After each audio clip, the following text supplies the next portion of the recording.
Hi, Angus. How are you today? I'm very well, thank you. From a sunny Sweden. Good to see you. Good to see you too. And I'm in cloudy New Hampshire, but it's very warm here. So, Mhm. yeah. Good. So, we left off last time talking about this, which you had brought up. Hmm. And sorry, not this one. Let me get No, back from to your 173, I first think was your slide. first one. Slide one. Yeah. So, do you want to kind of tell me what your thoughts were when you were looking at this one and why you brought it up so we can dive back into the conversation? Yeah. Um, I managed to find this. I don't know if you've ever heard of a guy called Douglas Gabriel. He's got his Yeah. own channel. Yeah, he's an Yeah. interesting guy. Mm-hmm. And he made this comment 2, 3, 4 years ago about it was the picture that I've got in my mind is like Mikhail is like at the back of Araman, and at any moment he's like capable of turning off the switch. Huh. So it was this strong image, and I can't remember whether he cited it in the talk he was giving or whether I actually went and found it. But when I found this, um, I was particularly fascinated by the idea that it is going to destroy itself. And Yeah. how might that be? And there's loads of ways I'm particularly interested in following, like, it's like what's going on in the sun, CMEs, this idea that sort of like if we had a Carrington event, Mm. it's like nowadays, what impact would it have? But that doesn't really cover this, but it's still an interesting Right. angle.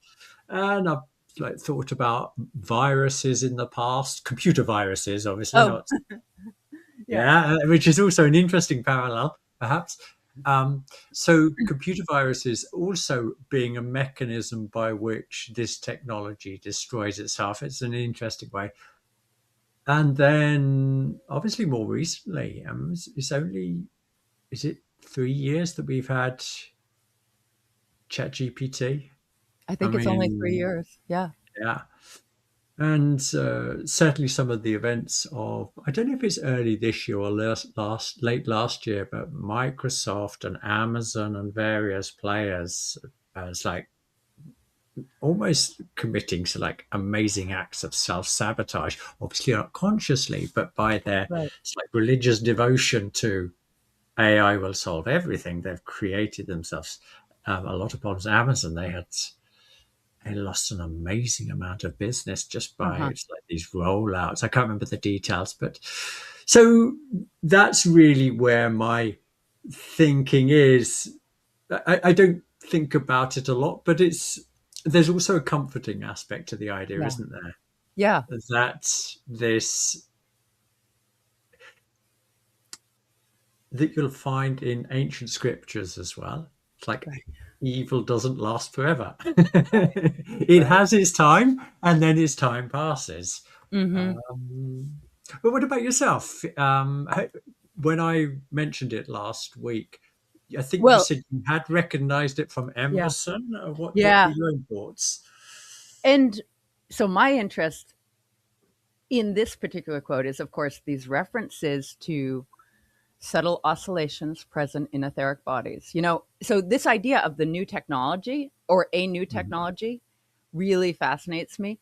And that's where I for today, I pulled together several slides that Mhm. refer to other people have worked.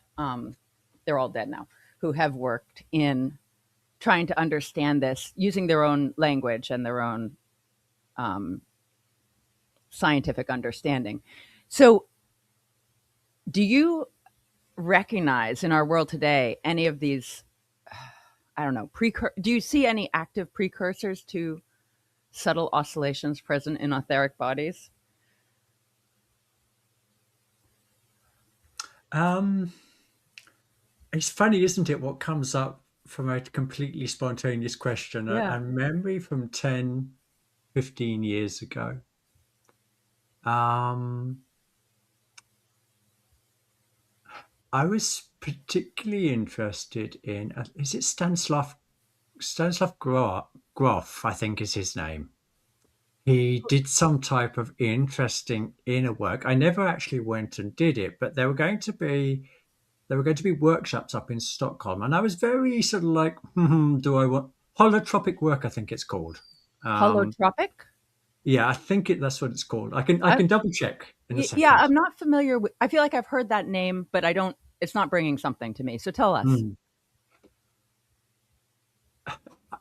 It's so long ago that I can't remember the Yeah. details. But what happened was I was unsure about going to this workshop. So I actually cast the net and so like said, is there anybody locally that's got any of experience of this? And I met Hmm. up with a guy in the local town, Alingsås, and we had coffee together.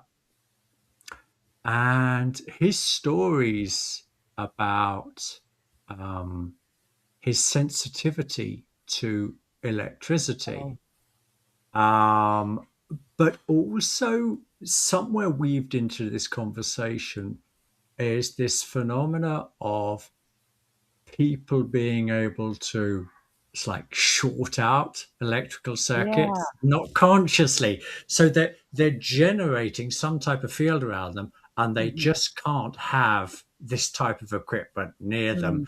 Either it causes them, they can actually like sense it. It's like a Yeah. burning feeling, it might be, or something like that. So that negative aspect, or actually they're, let's call it etherics, some type of vibration or Right. radiation um, exuding from them, which actually knocks out the electronics in there. That's They can't actually use them. So that that seems to be perhaps somehow linked to yeah. this That's type of, but it's obviously right. this is an unconscious. It's not something that they can Right. steer. Right. That's a really great connection. And I've always known about the people with electromagnetic sensitivity, and then, but I had not made that connection that it's possibly a precursor, an unconscious precursor of this ability. And just add one more detail about this Yeah. person, which was interesting. He suffered from a lot of bullying Oh. when he was young. And one of the way I interpreted his message, but he was very open. It was a wonderful conversation. But he talked about this bullying, um, talked about the external world being aggressive. Yeah. And the way he was telling his own story, I felt that's like that external aggression, like physical aggression, had translated itself into an Mhm. acute sensitivity for these type of fields. I have no Yeah. idea if I'm right. I readily admit this is just speculation, but I remember having that strong um, thought at the time that this is a continuation of the same phenomena he experienced as a Wow. teenager, but what happens to it, or what happened to it in Right. his case when he was in his 20s, 30s. Well, that connects to, this thing that we've learned, whatever, with all the Epstein file releases, and kind of that set of information, this idea that um, people are being traumatized intentionally in order to give them uh, exceptional powers that seem like clairvoyant. Wow, you're telling me something I don't know anything about. Tell me a bit more. Oh, yeah. I don't want to get into the details of that, but Mhm. it's been kind of on the internet for a while, and it, in my mind at least, is associated with the archetype of the Epstein files type of Okay, stuff, yeah. and it's this very very old legend, myth, Mhm. concept that it has been ongoing that children of elite families are severely traumatized in order to give them psychic powers. Yeah. I didn't want to get into that. I wasn't planning on it. No, But so the okay. point is, um, you're this man who you mentioned, he went through a type of trauma which gave him this Mhm. heightened sensitivity. And Yeah. And this ties into the old form of initiation, the pre-Christian form of Yeah. initiation, which was trauma initiation, because Yeah. the Hierophant had to help someone through a 3-day actual, near death experience and keep them somehow alive and connected. But that's what creates the loosening of the etheric body that allows these sensitivities. Yeah. Makes sense. Yeah. So I I don't have strong experiences in the electromagnetic sensitivity realm, but in 2021, Daniel, my husband, and I started living in an off-grid house that was renovated from an old schoolhouse, and it was an old wooden building. So in rural Maine, this is the type of building that you'd have as a small town schoolhouse. It was just like 800 square feet at most, and wooden, and very, very basic in construction. But it happened Hmm. to be a building that had never had electricity in it, as far as we can tell. And so when we renovated it, we kept it without electricity in it. And we set up other systems in order to use things like computers, a standalone battery system connected to a couple solar panels. So there was never electricity in the walls. And Hmm. immediately we both started experiencing, wow, this has a dramatic change on how we feel. And it's not like a physical feeling. It's like, I'm guessing it's an etheric feeling. And it's Okay. like the feeling that people would have when they go camping, or to stay in some place without electricity. But typically people don't have that experience while they also have the comforts of home. You know what I mean? Because when I go camping, it's like a lot of dealing with kind of dirt and stuff like that. Yeah. So it really made me feel like, oh, these things are actually perceptible to most people, but they don't. The damage that one feels from being surrounded by the electrical wires is not sufficient to make it Hmm. worth the challenge of of Yeah. going without. But for a long time, I felt like, especially since we started going back and forth between this off-grid house in Maine and this house I'm in now in New Hampshire. This is a regular house, obviously, electricity and everything. And Mm.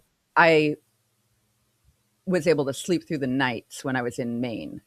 And so that was the other significant aspect of what happened was, once we were in this off-grid place, I could sleep through the night for the first time in decades. Gosh. Yeah. And so, and we've experimented here in New Hampshire with turning off the Wi-Fi, and that does help. So does Hmm. extra like mint tea or chamomile tea. But Fascinating. yeah, Fascinating. Yeah. yeah. Uh, what was the okay? So adding this back to this. Okay, so the next thing I wanted to bring up was this guy Victor Schauberger, who, Hmm. and it doesn't seem obvious why I'm pulling this book in, but I'll explain it in a second. So Victor Schauberger is best known for, because biodynamic people became fascinated by his work. Several, Hmm.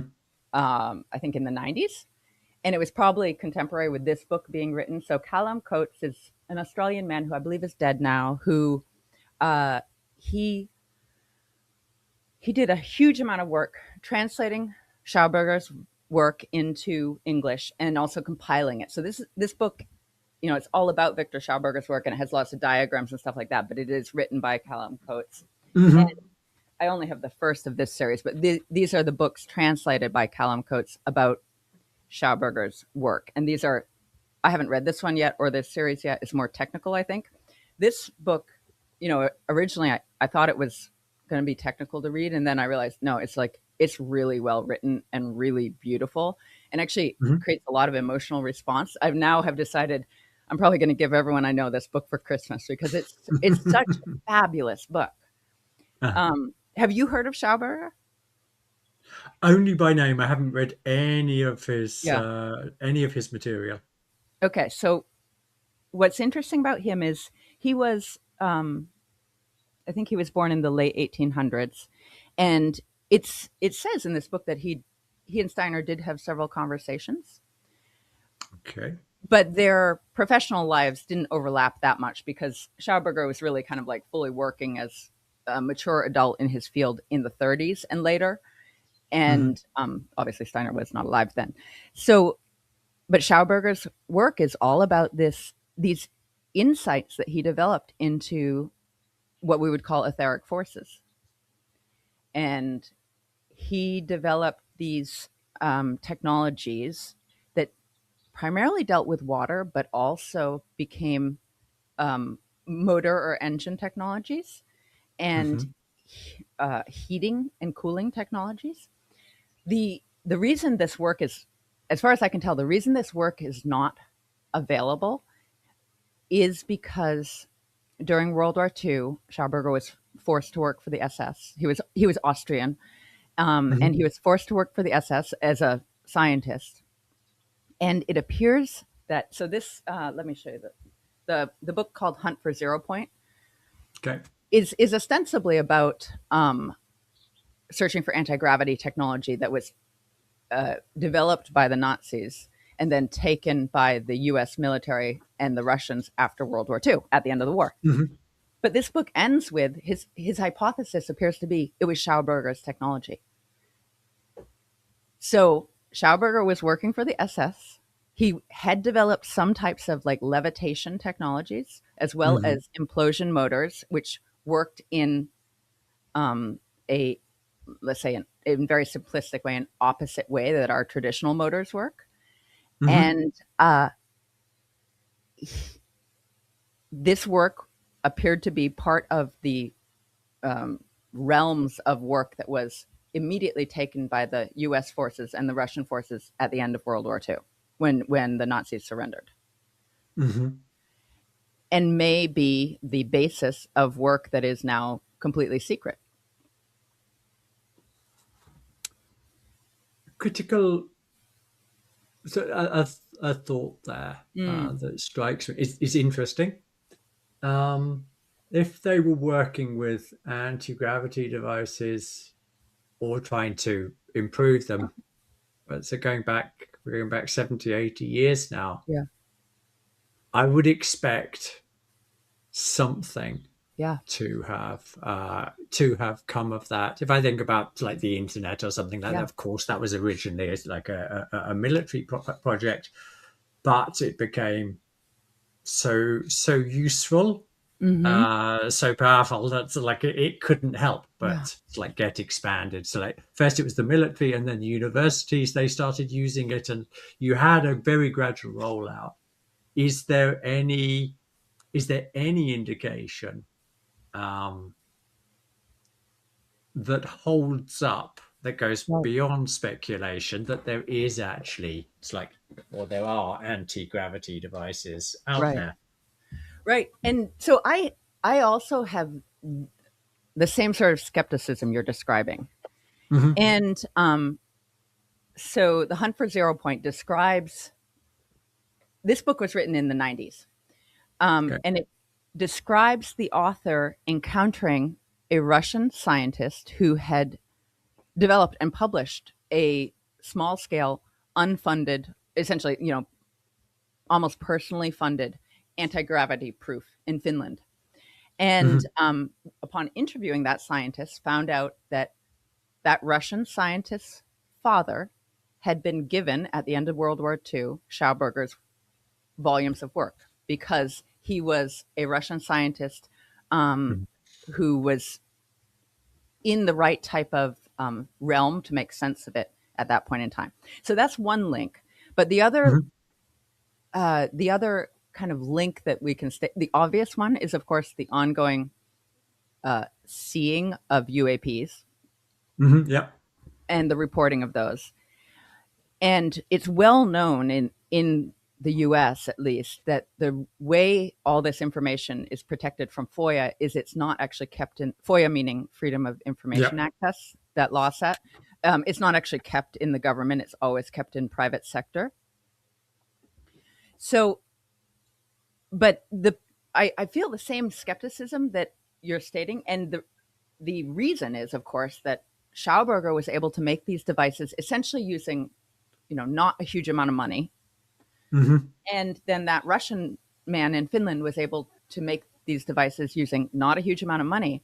But this ties into the funding. So, like we see in all the medical kind of the way the medical world works in the West, at least, Hmm. something can be helpful and receive no funding, no scientific funding, no academic funding, and no research funding because it's problematic in other ways. So there's a orthodoxy that controls funding, and because of Hmm. that, there's an Definitely. orthodoxy that controls academia. And you know, we don't need to go into all the reasons that happens, but I think it's well established that that exists. Mm. I'm thinking about a parallel for which there Mhm. obviously not for anti-gravity, but you get these um, uh, these mechanics who have managed to get their engines going with, or seem to on internet videos, they seem to be able to get it going Yeah, with water or slops yeah. or whatever. Um, at least there is a hint. I mean, Mhm. even those type of um, videos need to be taken with like a bucket Yeah, full of salt, because yeah. you don't know. It's like these magic tricks. You think you're seeing what you're seeing, but actually you're not seeing what you're seeing. Um, so I would have expected Mm, more. something similar along those lines. Um, if there were more Yeah. substance to it, um, yeah. So But, this but is but what else yeah. is? Yeah, go on, carry on. Well, let me. The other thing about how Schauberger, he was 73 when he died, and it was 57 or 58, and he. So it's the story's a little longer, but essentially, you know, it's post World War II. This American businessman had contacted Schauberger and Schauberger's son and said, "We want to productize your technology." So Hmm. this is a truism that I'm aware of from my association with, you know, a family business in technology and also working in just general product, like selling products and making products, is designing something and making a prototype is really, really, really different than productizing. Yeah, So, yeah. and that productization, whatever we want to call that, of a complicated thing like a motor is probably, you know, probably costs like, I don't know. I don't know. I'm sure there's some multiple that makes sense. Let's say it's 10x, let's say it's 100x. It costs a Hmm. lot to Yeah, productize something. And there's a lot of, then you get into legal restrictions and other people's patents and all that, you know, all that stuff.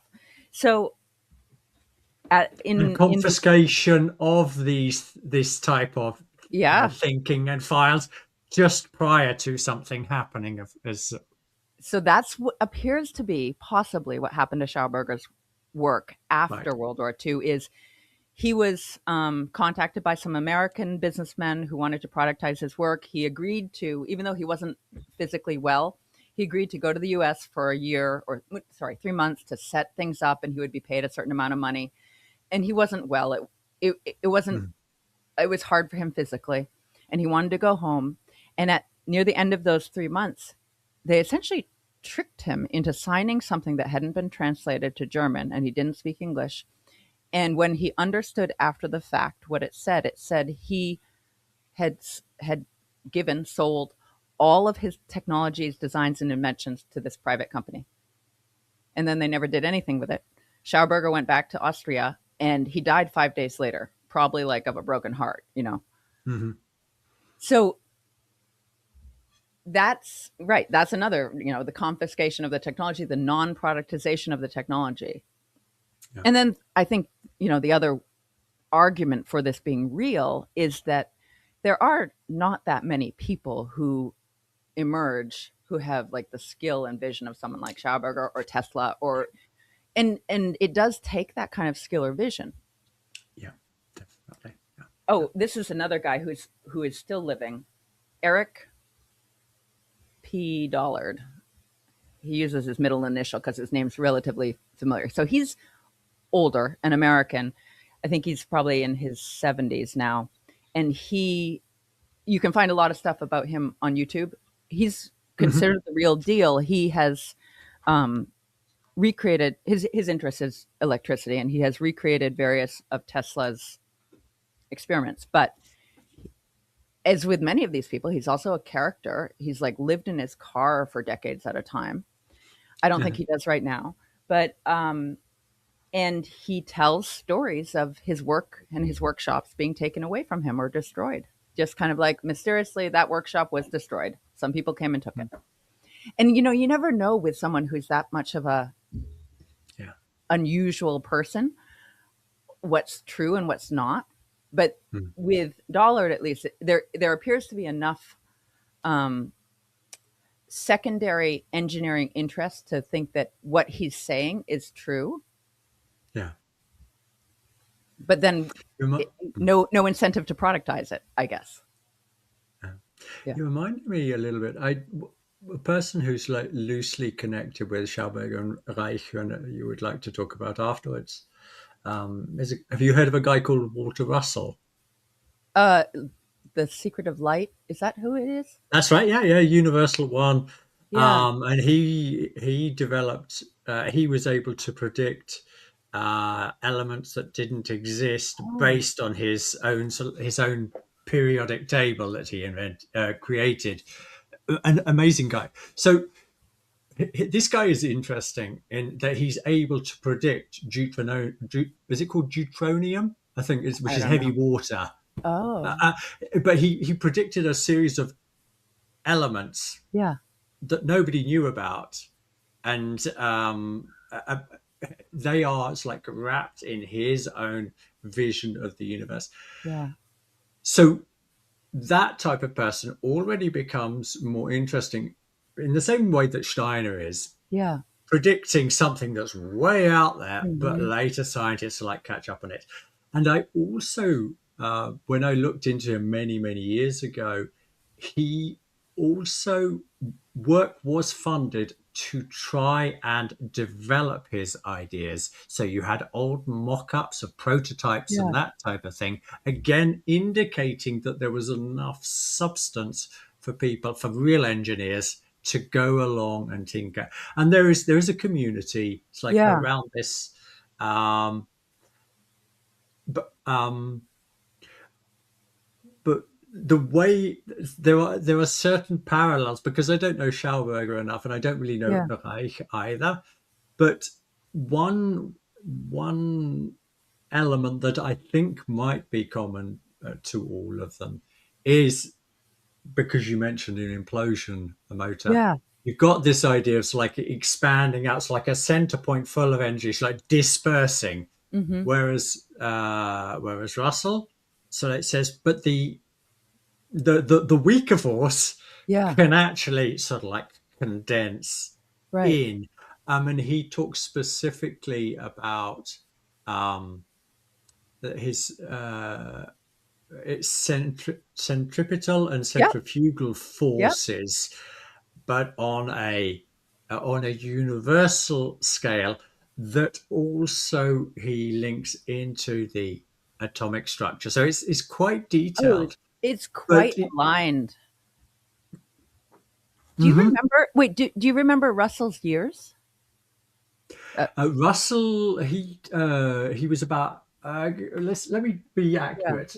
because I had bought a book by him in the past and tried to read it, and was like, "Oh, this is like spiritual nonsense," and so I I didn't get into it. Okay, so 1871 to 1963. Wow, Let me same type just of read out a couple of his yeah. titles of his books because I can certainly understand what you're saying about reticence there. Uh-huh. Um, but when he in his because you've got the universal one and it is deeply mystical. It Yeah. is and it's I think it's beautiful. Hmm. But when you start looking at, for example, you've got in 1949 the new concept of light, matter, and energy. Uh, You're right into the world of physics, and there are actually because there's a society based around him. There are actually some good resources, yeah. YouTube videos, where they like elaborate Right. what in essence what these theories are. Um, so Yeah. that's my roundabout way of saying the closest I've come to somebody who seems like Schauberger Hmm. is Walter Russell. And it always interests me the biography overlap. So he has almost the same time period as Yeah, Schauberger and Reich. Walter Russell yeah. sounds British. Is he British? No, no, he's American. Oh, American. Interesting. Yeah, Okay. yeah, yeah. Uh, so Reich was also Austrian, like Hmm. Schauberger, and then of course ended up in America. He actually ended up in Maine, and there continues to exist a museum held by his family's foundation to house his works. But the curious thing about Reich is, so to contrast him to Schauberger, he Hmm. was not as interested in like motive power or that kind of engineering.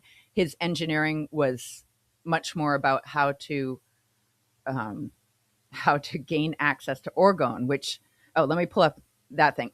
I feel kind of equivocal about Reich. I started reading his books and I was like, I really don't like his attitude. So it felt Hmm. very hubristic. Like you compare Yeah. reading Steiner, who basically never says the word I and never talks about himself, to someone like Reich, and it's like Reich is talking about himself a lot. So, Okay. but the idea the idea is Reich calls himself the discoverer of cosmic orgone energy, which he says is the basis of these two conceptions, one being God and one being ether. Mhm. So he gives the God a mystical interpretation and the ether a mechanistic interpretation, and he criticizes both as a biased interpretation of reality. So, just clarify that Yeah, point you said. That it's like connecting mechanics with the etheric. What's that? well, That sounds strange when you said. Do you want to unpack it a yeah, little bit? well, his use of the word ether is, I don't think it's the same meaning as Steiner uses the word ether. Mhm. Reich is using ether more in the sense of the old physics ether that is the substrate of physical reality. Okay, right, yeah. So he says it's a materialistic or mechanistic understanding of the world, of reality, and Hmm. the antithesis to that would be the mystical. And Yeah. for Reich, both are bias. So, Hmm. but when you read Reich's work from the context of anthroposophy, it sounds like Reich is working with etheric forces in the atmosphere. And he has two primary inventions that he's known for. One is the cloudbuster. Do you know what that is? Hmm. Yeah. And Kate it's, Bush's song. Yeah, that's my era. yeah, yeah, exactly. So it's this set of tubes that, um, metal tubes that are set up in a structure that can be pointed like this. And then from below, it needs to be connected to living water, meaning like a spring or something like that. So then there's flexible tubes that get connected to living water. And by pointing it in different ways, one can, in theory, generate rain or inhibit rain. Hmm. Now, there's a lot of controversy around this because messing around with the weather without really understanding what's going on is kind of dangerous. And there's a really good article Let by Dennis. government do that Yeah, instead. yeah, yeah. Let the government do that. Yeah, no, but there's a really funny article by Dennis Klochek describing his own building of a cloudbuster and eventual dismantling of it back in the 70s, because he Mhm. realized at a certain point, I really don't understand what I'm doing, and there are effects happening. Okay. So, uh, but then Reich's other big invention was this thing called the orgone accumulator, which is essentially a wooden box shaped like a small closet that a person sits inside. And the box itself is constructed out of layers of wood, sheet metal, some kind of like organic material like sheep wool. And these are layered in sequence, creating an insulating and then a conducting and an insulating. And the Mhm. idea is that it accumulates orgone energy, which has a healing effect on the person who sits inside of it. So that invention and distribution of is what got Reich put in jail. Did you know about the end of his life? So this is What's that? fascinating. Okay.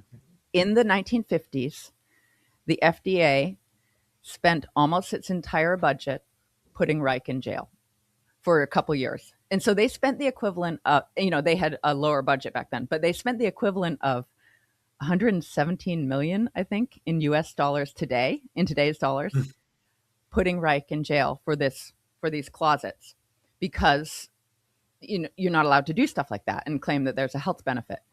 And he died in jail, died in prison. Sorry, he died a couple days before he was supposed to be what is it called, paroled. And he had written to his son and told his son that he would probably die in prison. And he wasn't that old; he was like 60. Yeah, you got some powerful enemies there if you make Yeah, people actually genuinely well. yeah, yeah. So right. So Walter Russell, did he have a tragedy at the end of his life? No, I not from memory. I mean, he lived a Yeah. long, prosperous, and really rich life. I Huh. mean, obviously, he lived. What did I say? It's to 60. What did he make it to 80 or 90 years? Yeah. Didn't I just say? Yeah, he was just shy. He was just shy 92. He died at, but Mhm. I'll just read the wiki. Yeah. American Impressionist painter, sculptor, property developer, author. He was also. I also know that he was Wow. a figure skater. He was. He's an accomplished Yeah. person.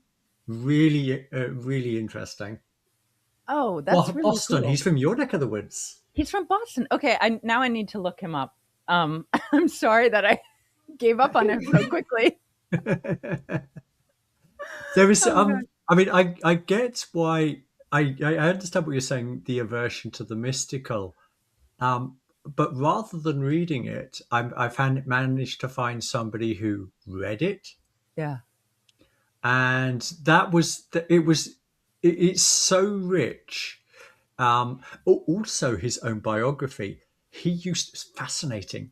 My details might be a little bit off, but from the age of 7 years onwards until into his 20s, every May he would enter into this like state, which I think lasted weeks, where he was him as sort of like describing a little bit the vague memory. So people need to go and read this stuff themselves. But like he opened up to the cosmos, and so like he was a little bit like Edgar Cayce. It was just like funneling into him. And then he had this major illumination, which lasted even longer, which was, I believe, sometime in his 20s. And after that, he started writing his more like physics, mechanics, universe, but also his mystical Wow. works.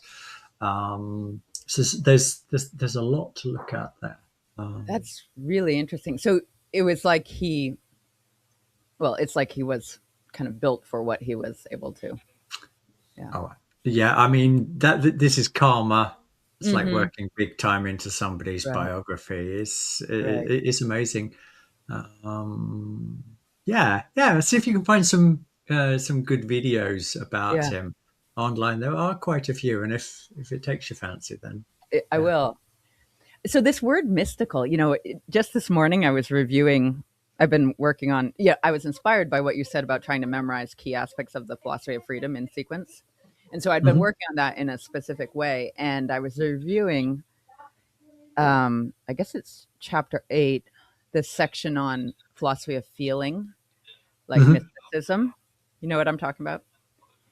Like, Now, I vaguely. So, give me some more yeah. details. So it's chapter 8 is, I believe, human individuality, and the idea being that, or is it the factors of life? But one can go either down a philosophy of will or a philosophy of feeling trajectory, Mhm.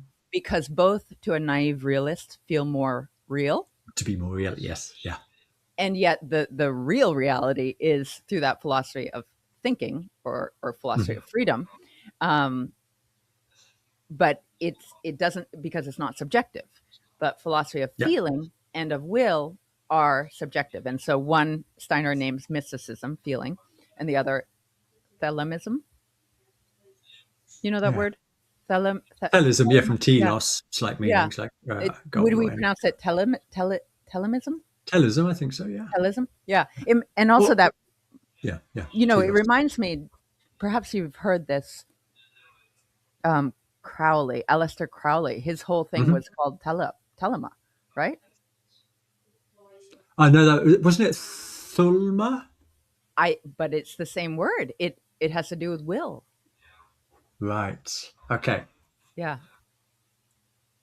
Yeah. No, I hadn't made that connection. Okay. Yeah. So the will, in Crowley's case, went in this very dark place, but the mysticism in our culture, we tend to think of mysticism as good and use that word in a very like in a positive or neutral sense. Hmm. So it's interesting to me, or I'm seeking to understand better, like the reasons why mysticism um, has that dead end, let's say, or that it doesn't lead all the way up. And I think that's where the philosophy of freedom Yeah. is. He's exceptionally clear in like pointing out because he yeah, it's coming back to me clearly Hmm. now.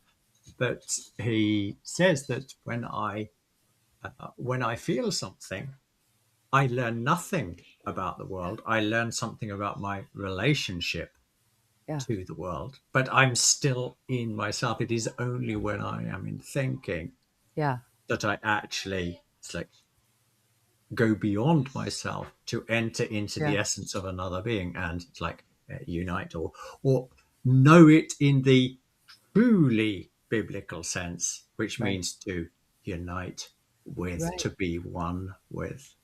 Right. And then, Yeah. of course, he's see the point about will. I know you know this. I'm just Yeah. Yeah. explaining No, to it's good to. anybody listening Yeah. that the same problem, the problem with will, from a knowledge perspective, is it's blind unless it's illuminated Mm.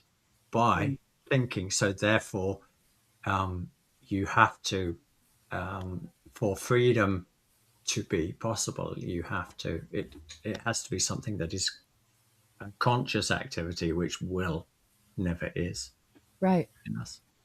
Right. Yeah. Sorry, that's too strong. Not never is, but there are many will processes that are completely unconscious. But of course, we can actively use our will to. Right. So there's another line from Philosophy of Freedom that has struck me, and I at first thought it was in one of the prefaces, but it's actually in one of the 1918 editions to one of the earlier chapters, and it's real thinking is always willed. And I think we talked about this before, but Mhm. that so then I guess my curiosity about that is philosophy of feeling or mysticism doesn't lead all the way. Philosophy of will doesn't lead all the way. Yet this real thinking is always willed is something that I experience. It feels like a will Mhm. activity. And that's how that is that the purpose of will? I think what when we've had in our conversations about dead thinking, Yeah. I thinking that's devoid of feeling and will, but all true thinking is endowed with a feeling aspect. I can relate to it. It's like at a personal, individual level, have a feeling relationship to a thought. Mm, But also, any thought is real. So, like Steiner will talk about thoughts being as real as bullets. right. So there is a volitional aspect, but in our grey dead thinking, those have been stripped out. But once you start moving in higher worlds, then the feeling aspect and the will aspect that is always there, apart from in our uh, it's like day to day thinking or in our dead thinking. Um, and I've been this for me is it's like one of the essential aspects of the right, it is it's the essence of the philosophy of freedom that whenever I see anything in the world, it is a manifestation of will forces. And Yeah. those will forces have a thinking aspect to them, and that is what has determined how Mm. that will force or like expresses itself in an oak or in a or in a dog or Right. whatever. And in between that, there is the individual that can know, it's like the essence, and can also know its manifestation, how it became something that's like it's like perceivable. Um, and so reality is always this thinking, feeling, willing Yeah. trinity. Um, and a large part of esoteric development is learning to recognize in our souls, separating them out so that they don't unconsciously weave together. Right. Um, and this is you might have heard that connected with Hmm. the Goethe's what's it called, the fairy tale of the green snake and the beautiful Oh, lily. yeah. But The four king, the or the yeah the three plus one kings. oh, It's like in the temple there. Um, they are commonly associated with, it's like these three soul faculties, and the fourth, it's like the wobbly king, is it's like this king that sort of like is an amalgamation of all of these metals, of which the three kings huh. are sort of like they are one pure bronze, pure gold, and pure, Is was there it not silver? I silver? can't remember. Yeah. I'm not 100% sure about that. But Yeah. it's an important detail, but not actually for this part of the conversation. That these are three pure metal beings, and then Mhm. you've got this fourth, sort of like wobbly, weak character Hmm. who is weak because they have these three metals have been um, like fused together in a chaotic fashion, which is a representation of how we commonly are in relationship to understanding. It's like our fundamental, like Yeah. it's our three fundamental aspects of our soul: thinking, feeling, and willing. Oh, okay. So I've read that fairy tale once and was like, wow, this is really weird. But I didn't know this interpretation, and that's really interesting. And so the wobbly king is, it's not the I, it's just how the soul forces are for most people. Okay. And in That's the way I've understood it. Yeah. yeah, and in either knowledge of, it's in knowledge of higher worlds, the separation of the personality. Is that the title of the chapter? Do you remember what I'm talking about? Yeah, the Mm. in knowledge of higher worlds and probably also in theosophy, there's this section which describes the soul forces become separate. And there's a danger in that. So Mhm. in history they were held together by the angels in balance. And then as one develops, they become separate, and the danger is that one could allow, will to overrun everything or feeling to Yeah. overrun everything. And that's the purpose of the subsidiary exercises or the secondary exercises. Mm. And yet, I mean, going back to the philosophy of freedom, it really feels like Steiner is saying, thinking is the one that is the safe path. Because it's a conscious, but Yeah. because if we my understanding of why he talks about the philosophy of freedom being the safer path is because this intense effort is made to understand thinking's true relationship to ourselves Yeah. and to the world. So let me take an example. I just Yeah. want to, oh, I'll just bring it up. So, for example, the current calendar of the soul. I'll just bring it up for a Hmm. sec. Yeah. Okay, I think if you just, There we go. Okay. so I'll bring it up a little bit. So, um, what is really interesting here for me is we got talking about surrendered to sense the revelation of the senses, and this idea that I lose my own drive, my own personal drive, and this has been the evolution that's been happening. It's like this is how the season carries us.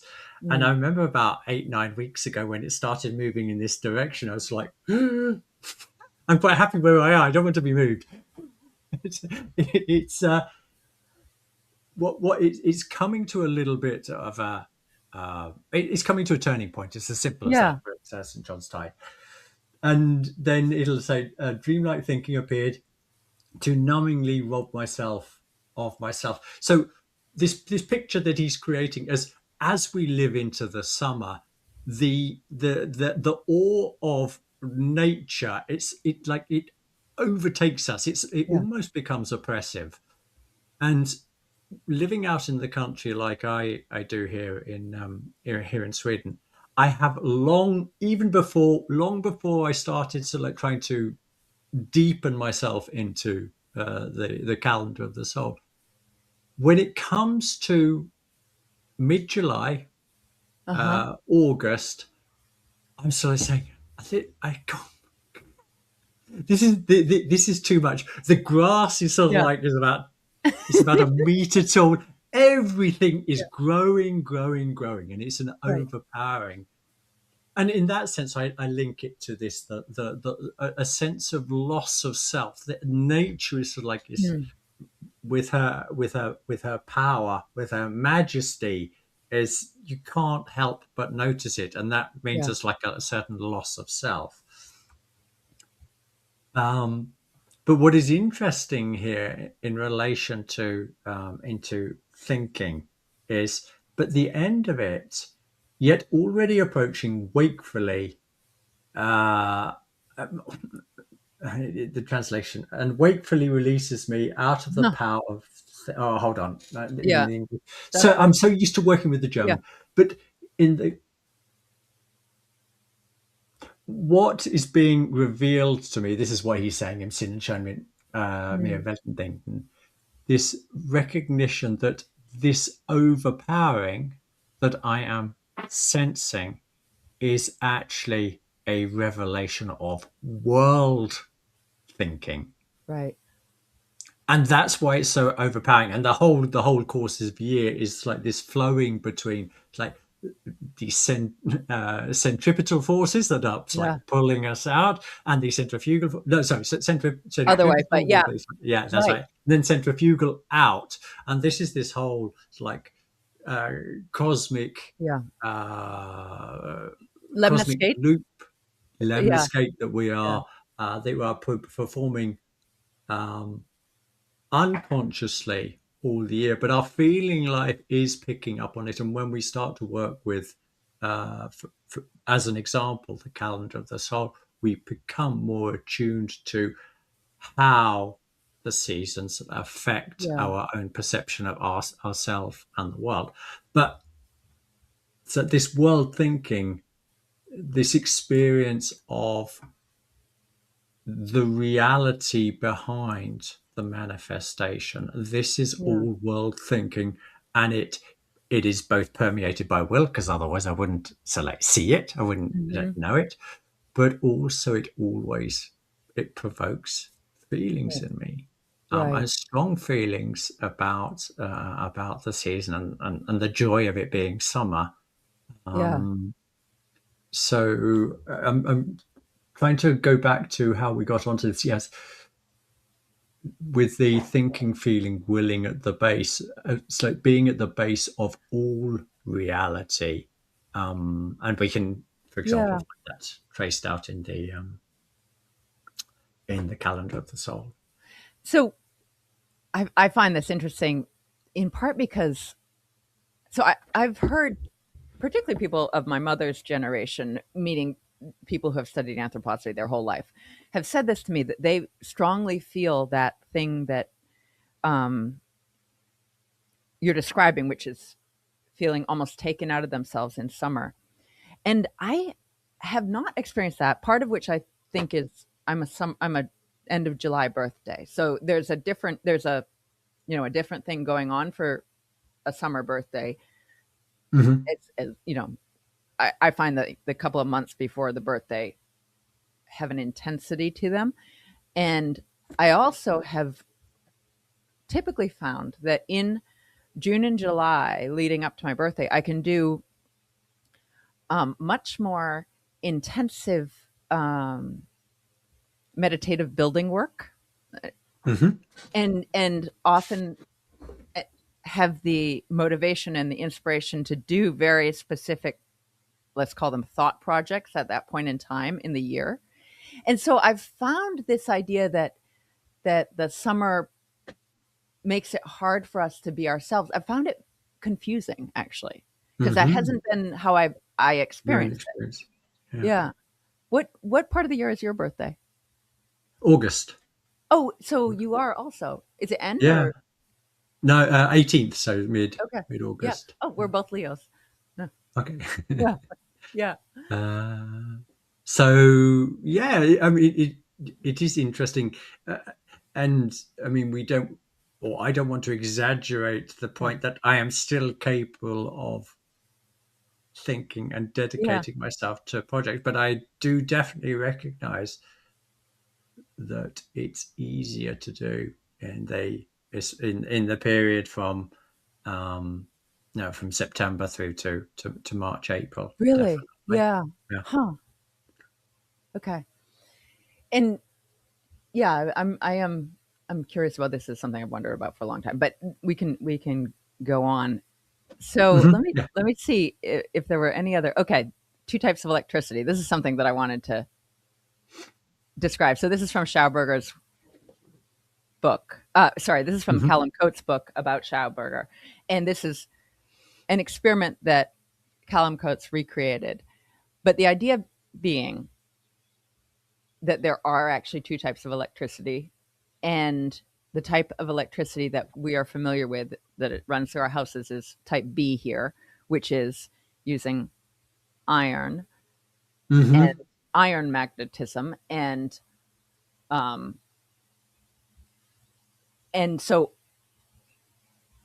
in this description, Schauberger and Coates are contrasting this bioelectricity and biomagnetism, which in Schauberger's work with water, he's trying to, and also with agriculture, he's using these biomagnetic elements, copper, bismuth, copper primarily, Hmm. to as coding for implements in agriculture or as coding for mechanical devices dealing with water, because it it creates uh, an environment more supportive to healthy water. But Hmm. this diagram, as far as the diagram of this device, I guess it creates a type of positive and negative. So the reason there's two sides to it is there's a positive and negative side, but the Hmm. device has a input for water under pressure that then goes up through the central tube and then is spurted out through these two cylinders and then fed through into or remains in those bowls at the bottom, but they are Hmm. connected by metal tubes and also wires. And there's a way to create, and this sounds crazy, there's a way to create a spark gap by connecting wires to one side of the device. And what is supposed to be generating it is the field around the falling Hmm. water through one of those cylinders. The Elsewhere in this book, it describes how that can also have the visual phenomena of being bluish white. So the electricity, this type A electricity that is described by Schauberger, it's also described, I think, in Reich's work. It's described by Hmm. Dollard, I believe. It has this phenomena of having a different color perception, and so, um, so this is something that I'd like to find out who has recreated this recently, and it looks simple enough to Hmm. try to recreate. Yeah. I just saw it down at the bottom, right? First carried out by Lord Kelvin. Yeah. So this isn't. It's not It's not. It's not. It's interesting. It's not a right. new No. experiment. Yeah. It but Calvin obviously took his theory of the atom. Or no, no, he wasn't. Heat. That was Rutherford. Yeah. Calvin is yeah, heat. Um, but did he? No, Rutherford was electricity, wasn't he? I don't know And my history but, enough. yeah, I'm trying to think. Who's Rutherford was the model of the atom.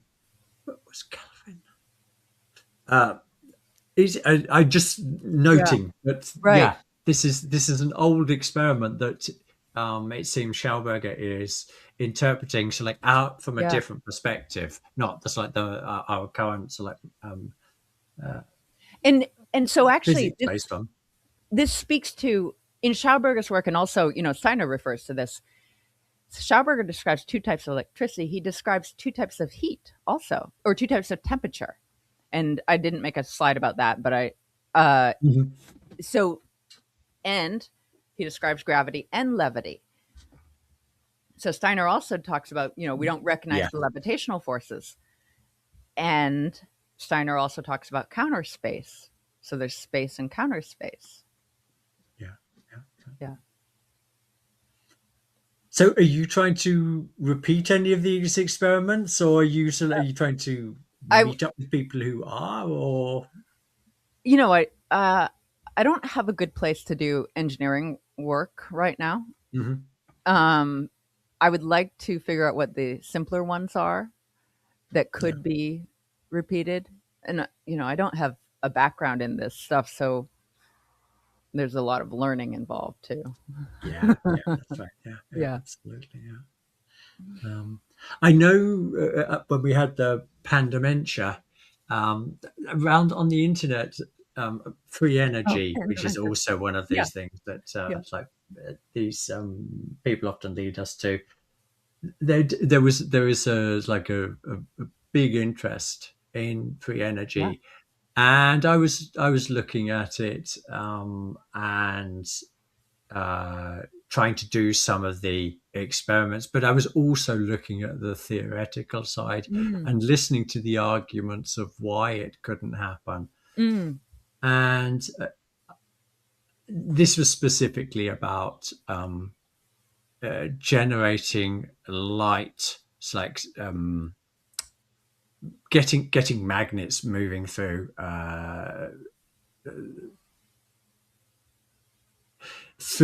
or around electric wires. But when I studied it, I realized, and I didn't know, I remembered enough of my physics also from school to realize that no, you're always, there is, it is theoretically impossible from that perspective Yeah. to actually achieve zero energy. That's not to say that Reich, Russell, Yeah. and etc. aren't onto it, but the expressions that you find on YouTube that are looking for the same thing, they're still all relying on, as far as I can make out, like traditional physics Right. understanding of the world, and therefore they are doomed. So some type of breakthrough needs to happen. What that breakthrough is, I've obviously got no idea. Right. So I've tinkered a tiny little bit, but nothing Did you major. build anything? Yeah, we were building. My daughter, who you saw a little bit Yeah. earlier, she was 5 years younger, so we built some like simple motors and that type of thing. It's like when we wound the Really? coils ourselves, like created. It's like I went to the local junk shop and bought some speakers and so like Yeah. took the magnets out of those and so like set it up, all that type of thing. So it was fun. It was good fun doing it, but free energy. Nah, that Yeah. ain't there. Was It's it a somewhere test? else. Was it a Tesla inspired design or something else? What was it? No, no, no, no. This uh, basically, it's the idea that if you give a little something a little bit of momentum, you're trying to create. Essentially, you're trying to create a perpetual Right. energy machine.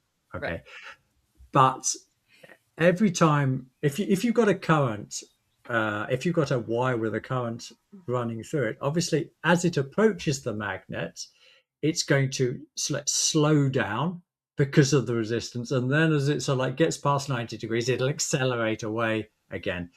But in that sort of like very understanding, you realize that you're always going to lose something as you come, Right. and so the momentum that you gain on the other side, it's going to be equal to what you've lost going in, but you've got all the other friction in the actual apparatus, even if it's like minimal because it's just a wire, it's like turning on the wire. But Yeah. ultimately, I mean, it can go a long way, Right. but ultimately, it's doomed. Hmm. It's always losing energy. Right. Huh.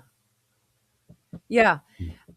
And so then, going back to that first slide about etheric oscillations that we looked at, the idea of the Strader machine and Keeley's Mm-hmm. experiments, they're working with a different conception because it's this idea of, I guess, one thing, one way to think about it is like a phase shift between uh, a physical state and an etheric state. Mm-hmm. Yeah. And Steiner did comment, didn't he, on that this technology, it will come in the future, Yeah. but it's dangerous in the wrong hands, Yeah. and therefore it won't come for a long time until people are uh, Mm, morally developed, I guess. yeah. Well, then, on that note, what do you think is the right thing to research or work on? Just a big So, question. now you thrown me. Go on. What was? I'm not sure what you mean with that question. Um, let's just then constrain it to technology. Mm. Ask your question again because I'm still not quite sure what you're getting at, or what you'd like me to perhaps Yeah. describe. What is a useful exploration in terms of alternative technologies or theoretical technologies um, that are along this line of inquiry, which is Okay, something veering towards the etheric technology. I don't know. Mm, I genuinely don't know any any work done in that direction. I was just like going through the list. Schauberger, who I yeah. don't know much about, Reich, not much, but even Russell, it's still purely physics. Mm, It's not. There isn't a moral aspect hmm. to it. So even with those pioneers, Yeah. um, I'm not seeing this moral aspect that Steiner talks about. If I understand correctly, that when he did comment on Keeley, his comment was obviously he's doing something Yeah. real, and he's an outlier Yep. in the sense that other people won't be able to perform this. This can't be mass Right. produced because they don't understand the fundamental principles, Right. fundamental principles behind it. But it's it's not a topic that I've looked into in detail. So I genuinely I can't think of Mm.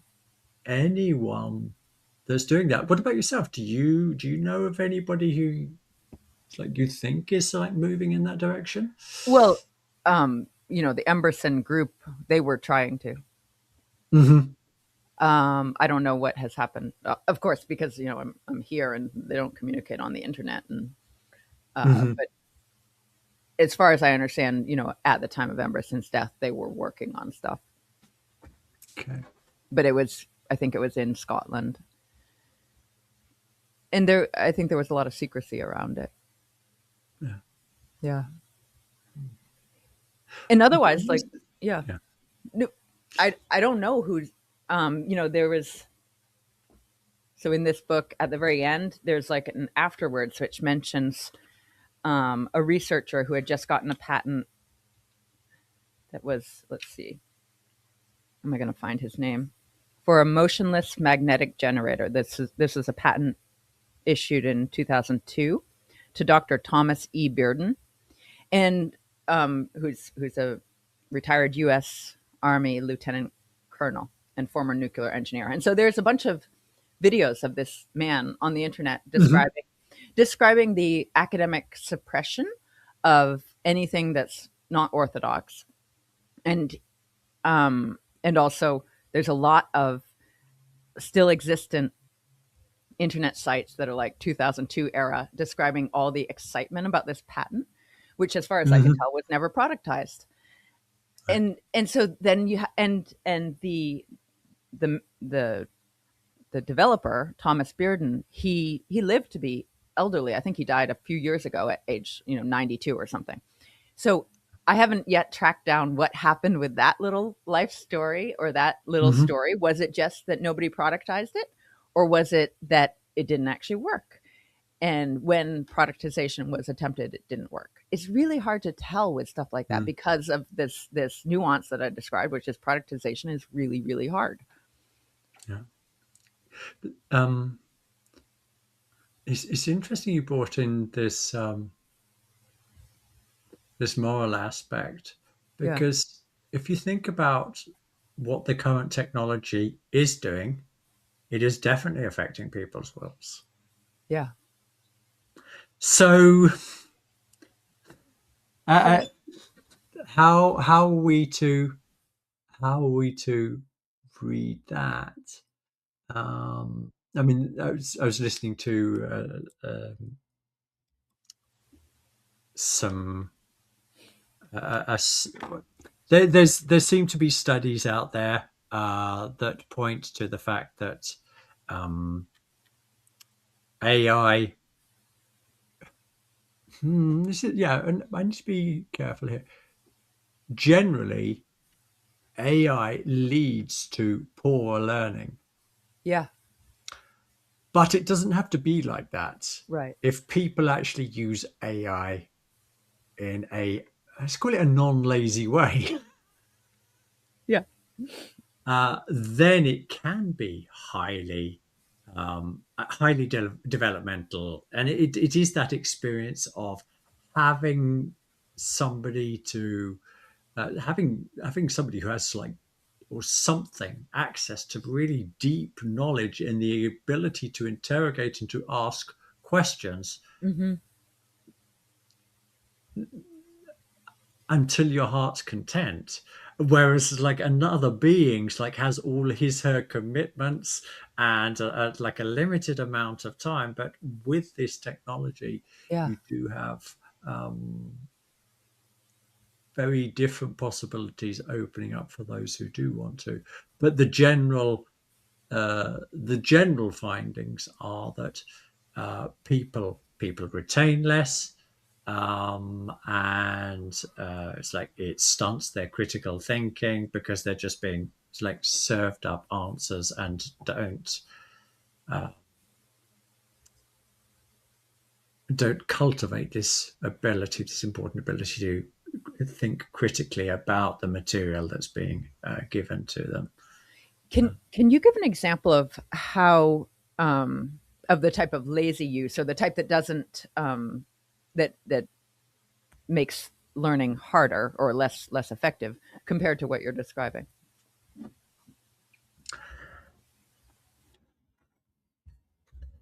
There have been a few cases, like high profile cases, with Richard Dawkins, Oh. and there was another guy who, oh, Weinstein, Weinstein, one of the Weinsteins, not the one. I know you've got a lot of them over there, You're but talking Eric, the guy, probably the one who works for Peter Thiel. yes, Yeah. yeah,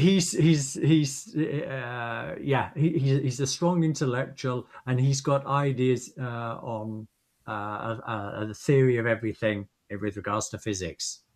Yeah. So there's two brothers. One is Brett Weinstein, who's an evolutionary biologist. He's an interesting guy. He was Yeah. very interesting during the Pandementia, and But yeah, you're his talking about brother Eric. Eric. Yeah. Yeah, Yeah. yeah. Hmm. So I think if 1 or 2 months ago, they both got lampooned because they had basically said, "I'm a genius and I know it because AI told me." So um, uh, people have to go away and read the details, but Yeah. these guys are trying to test their own theories, and because of the sycophantic nature of AI, they're just saying, "Yeah, you're great, man. Shit, yeah, whoa, whoa, whoa. You solved sort of like all of Yeah. physics are like remaining problems. You need to publish this." So they've gone out and sort of like said this, and they've been lampooned. So you were looking for examples of how learning is done badly. Yeah. Um, if if you're just using it to for confirmation bias, Mm. um, then it becomes like your worst enemy because it'll Yeah. give that to you in spades. Whereas true knowledge and understanding means being able to like critically um, engage with the material and find its flaws and yeah, and its weaknesses. Um,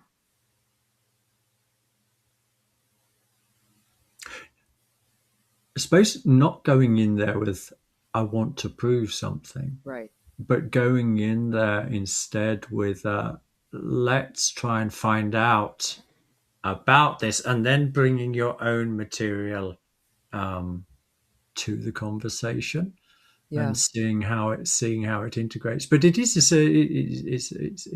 a tricky slope.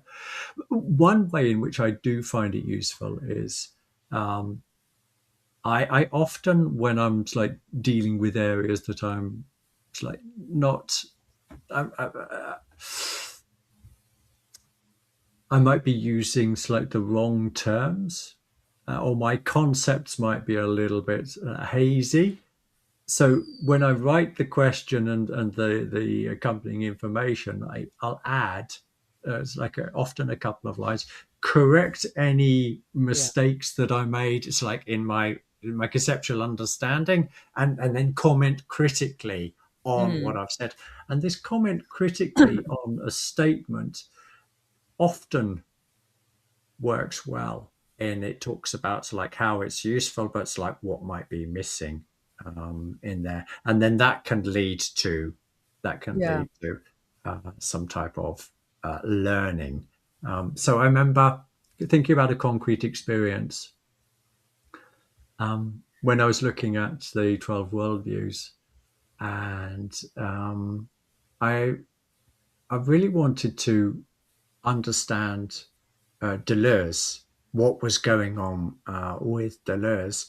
And initially, there was a lot of um, resistance from my part to it's like understand his perspective of what it was that was going on there. But as I worked through the conversation, so like providing counter arguments to what it was saying and how it would react, I was building a clearer understanding of what is it that Deleuze is actually saying and what is it that he is not saying. Um, so, um, yeah. What about yourself? To your own question, when do you think? When is it? It's like when is it working well and not dumbing you down? Yeah. I mean, so um, I definitely use it for legal research. Mhm. And I'll use it to do tasks like changing a spreadsheet into another format Yeah. or OCRing text or whatever, stuff like that. And then I do this kind of language study, which is I find extremely useful because I listen to a YouTube video in Arabic, and I might have questions. Oh yeah, here was one that I encountered. Clearly, the speaker was referring to some way that 1967 changed things in the Hmm. Arabic speaking world, and my my lack of a high school education. Wait, I have a very limited high school education and basically went to art school, so my lack of historical knowledge is can be shocking, and so I started, querying that, like, what does this mean? And of course, it's the 6 Days War and that but because it's able to explain these things that would be really time consuming to go Yeah. through a web search to find. Yes. And yeah, it's that kind of, it's the specificity of the ability to explain historical influences or linguistic influences or things like that I find very useful and also Yeah. efficient. Um, and web search is just as biased as AI could be. So it's like, well, am I going to use web search and go through and have to view all those ads, or am I just going to use AI and I pay for a version without ads? Yeah. And I Yeah. wish I could pay for web results without ads, but this is the world that we live in. And even if you paid for web results without ads, you go to the actual web page and it has ads all over it. So Mm. this is the unfortunate reality of Yeah. advertising supporting the internet.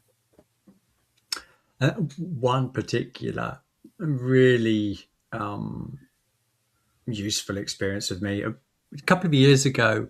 I mentioned this to you in the email. I can tell the story because it's an interesting um, as an example of how AI has been really helpful. But when Jeff and I were doing the series on Yeah. GA2, I decided I was actually going to rewrite it in English. I was reading the German, and Huh. 95% of the time I could Yeah. just like read a sentence and it's like get the essence. So I wasn't doing a strict translation. It was like get the essence of the sentence, write it in Yeah. English. Next one, next one, next one. So really methodical. But as I got further into the book, I found that the German words was there were no problem. I understood those, but I didn't understand the connections that were being Right. made. Right. So back to select previous ideas that are being developed. So what I did, I can't remember which site it was. I was wondering if I can. It's not important because Yeah. many of the sites can do this now. But you upload a PDF. I think it might have been Notebook actually that I did it in. Um, but you upload the PDF to the site and say specifically, right, chapter 11, Steiner says this. Mhm. Help me to understand what is Yeah. how it is possible to say this and this. And what it does is it takes you back to what might have been said in chapter 8 or 9, and you realize there's a subtle change, but it is Oh, still the essential, the same thing. So it allowed me to see how parts that I saw, like puzzle bits, yeah. I was seeing them as separate bits, Yeah. and it was allowing me to see how they were connected. Hmm. And that was extremely gratifying because I really did sense that I was understanding it on a completely different level. I Yeah. had read it before a long time before that, um, and I remember one experience that I had when I was working through chapter 13. Can't remember its title off the top of my head now, but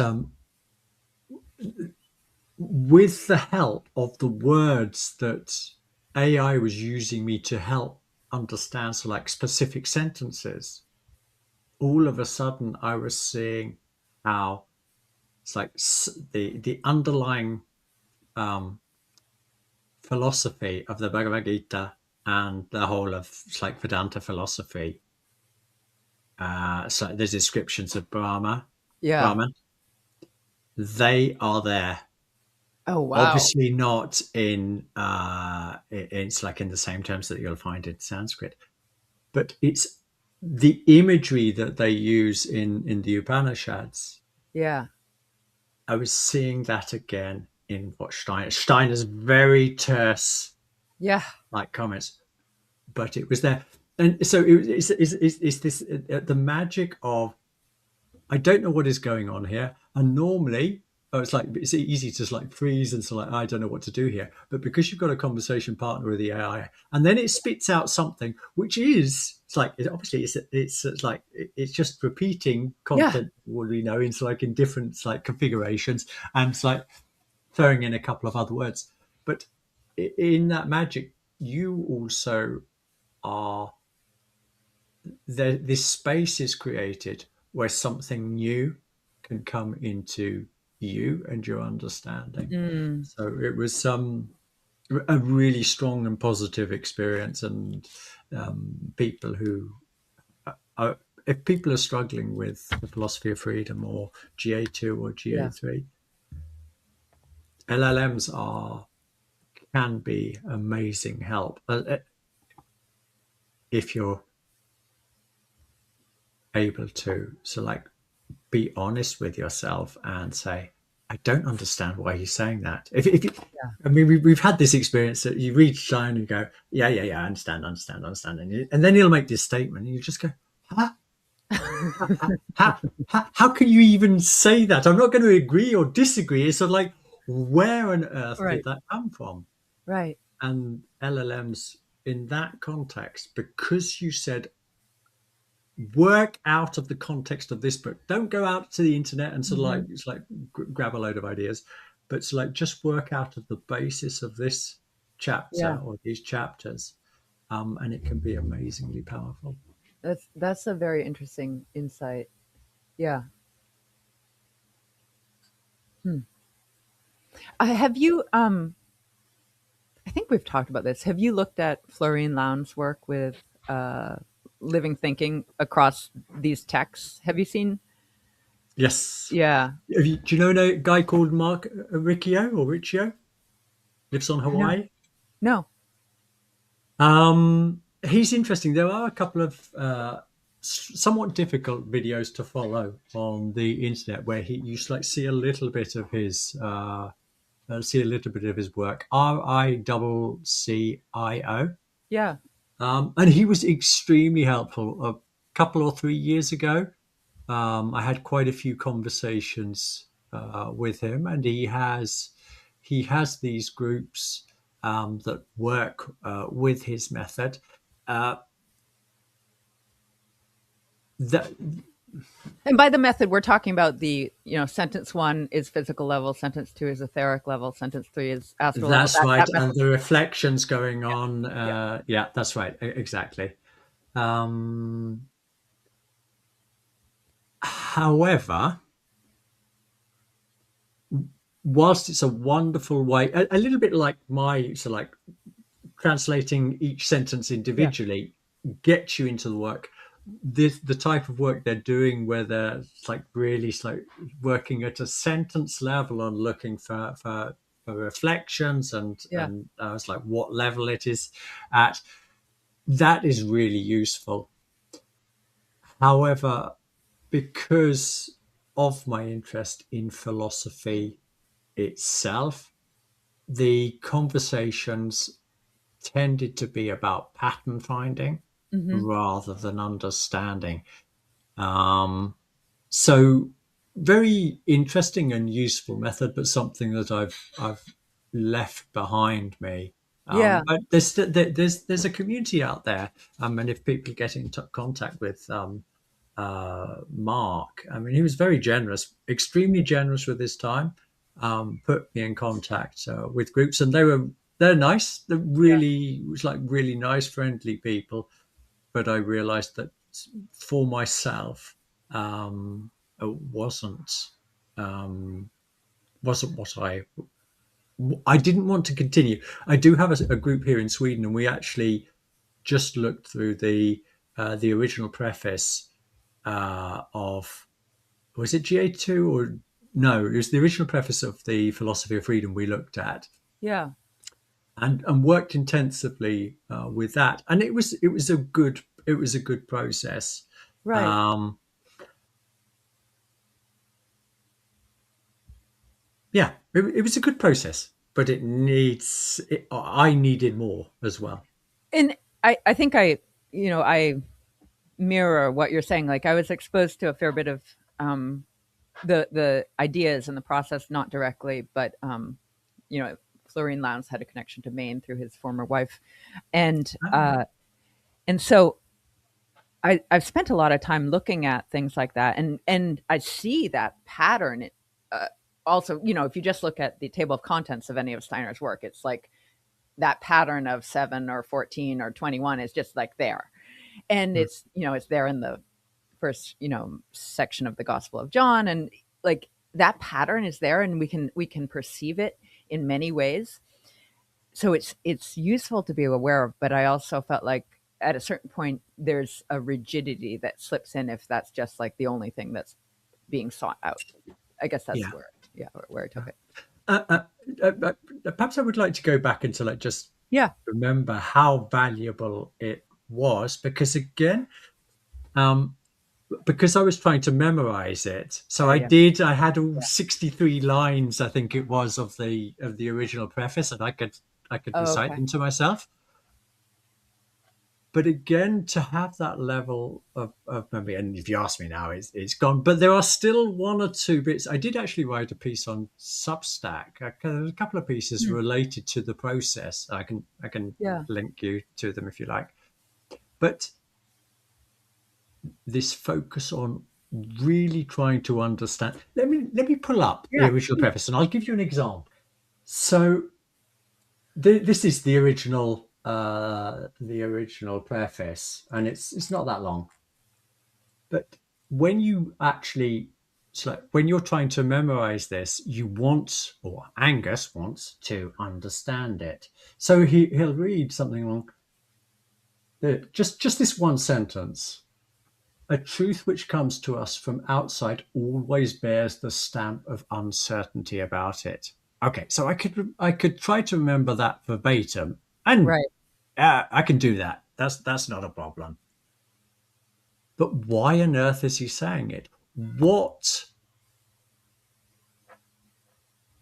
How is it reasonable? Why does it always bear the stamp of uncertainty? And when you live with that question for a long time, it's like it becomes like a form of meditation. Right. Then it gradually reveals itself to you. So that process of trying to memorize, and it took quite a while for me to memorize this, but that process of memorizing, being able to recall it back, and the reason I was memorizing it was so that whenever I was wherever, Yeah. I could choose that thought Yeah. rather than another thought type of thing. Um, and when you live with these, uh, they begin to live strongly with you. And Mm. this is actually a bit I mentioned in one of our conversations when we spoke with Rhonda. I mentioned that Steiner does actually talk about the etheric, and it's actually in Oh this yeah. one.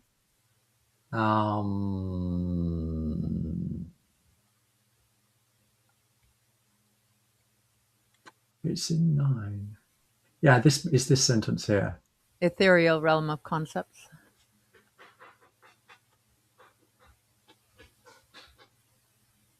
Yeah. Okay, so it's actually yeah, into concrete life also. It's What got is a, the word for concrete in German? it could be concrete, Yeah. but let's actually go and find out what it is in. Let's go and find out what it is in German. Because I struggle with the word concrete in English and I don't like it. He does actually It say is concrete. concrete here, Okay. yeah. Yeah. But this is the bit. This is the magic Hmm. bit. Yeah. Uh, that I'm also of the opinion that uh, that one must also raise one's concepts to the Mm, ether realm. wow. And Yeah. that was that bit that so that you don't Yeah. expect to find that in the philosophy of freedom. And this is obviously from 1893 or 18, I think he wrote it in Right. 1893 and published in 94. So, and it's so interesting because this is linked to this interest, common of interest of ours, of sort of like living Yeah. thinking, the dry, abstract. I'll go back to the English.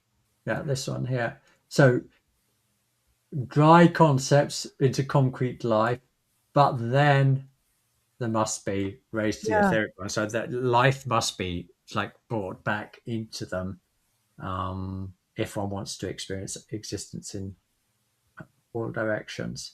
And this actually is the fulcrum. It's the almost like the dead center Uh-huh. um, of this original preface. Oh, And I really? wouldn't have known that at that level of detail if I hadn't worked with Yep. uh, Riccio's work. So, Right. which is, yeah. Huh. Yep. If one wants to experience existence in all directions. Yeah. Wow. Which, again, you have that picture of the 12 modes of thinking. Hmm. Yeah. Hmm. Yeah. Hmm.